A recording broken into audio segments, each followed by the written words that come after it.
Hi! Good afternoon. So ngayong araw na ito ay mag-feeling vlogger na naman po tayo. So ngayon ay pupunta kami sa San Macho kung saan dadalawin namin ang aming lola dahil death anniversary po niya ngayon. September 20, 2025. Ayan. So ito nga pala ang tanawin pag papunta tayo sa San Macho.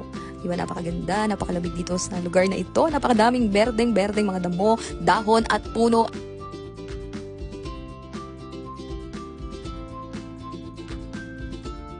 So, fast forward na nga. Ayan na nga yung daan. So, bilis.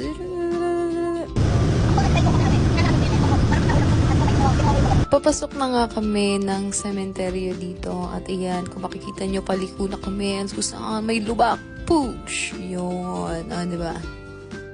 So, ayan na nga, malapit na kami at papasok na, malapit na at may parang tandaan kami dito. Ayan, yung nakita nyo yung parang up and down na yan. Hindi pala parang up and down talaga siya. So, ayan, hihinto dyan yung tricycle. Tignan nyo. Oh, diba? At ito na nga po ang daanan kung saan dito ang maraming pagsubok sa buhay bago tayo makarating sa ating paroroonan. Panoorin nyo na lamang kung paano maghirap ang aking pamilya dito, kung paano namin daanan ng mga paghihirap, ang mga pagsubok bago makarating kay Lola Buena. At dito nyo makikita kung sino talaga ang senior citizen na kasama namin dito. Hindi lang pala sa edad makikita ang pagiging senior citizen. Kahit bata mukhang senior citizen. Ayan, kung nakita nyo, hirap na hirap ang batang ito.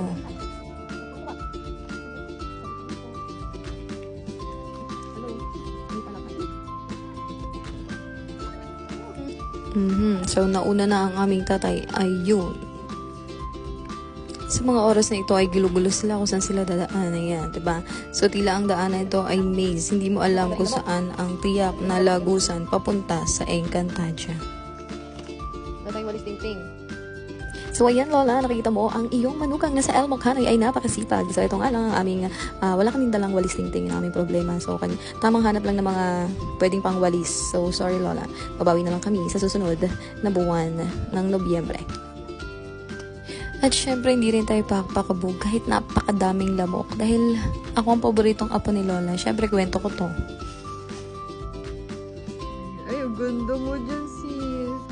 At ito nga, video ako na video. Hindi ko alam, slow mo na pala ito. Tingnan nyo kung gaano kabagal ang kamay ng aking nanay. O, diba? Slow mo pala ang aking napindo. Ayan, chinecheck pa nga ng aking papa kung matibay pa ba yan.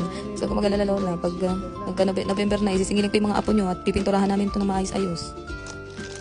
At sa mga oras nga nito, busog na busog na yung lamok sa amin. Ayan, meron pa ako nakita. Patingkin. Diba? So, inisip ko rin, paano kaya kung gagraduate na pala yung lamok na yun? Paano ko kaya may pamilya kaya yung mga anak ni asawa niya? Kawawa naman, may kaso Makati siya. At dito, inisip ko rin ng aking kapatid Sabi ko, kung nauuhaw siya, may tubig naman kako. Ayun, kung gusto niya naman. Pauwi na nga rin pala kami dito at ayan, naghaharutan pa yung magulang ko. Papaluan pa sila. So, ganyan yung kanilang bonding. At mama ko nakita ng video, tumigil sa habang ang kapatid ko naman ay tila iiyak na. Ayan, gusto nang umuwi at pinapapak na siya ng lamok. Hindi niya makamot, alakasin ko ko. At nag-decide na nga po ang bawat isa na umuwi na dahil sobrang daming lamok na talaga at nakakatakot din naman ng mga lamok ngayon. So, ayan. So, dito makikita nyo kung paano namin alalayan ang senior citizen na si Eliza. 5, 4, 3, 2, 1.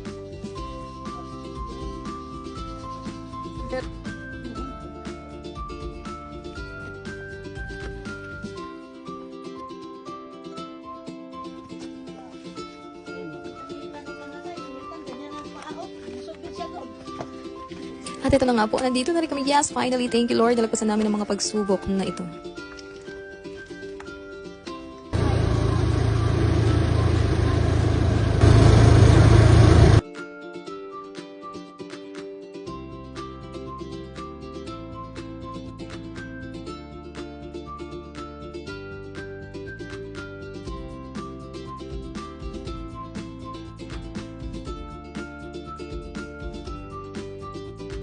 At tuminto nga aming amahan dito at gusto niyang kumuha ng litrato.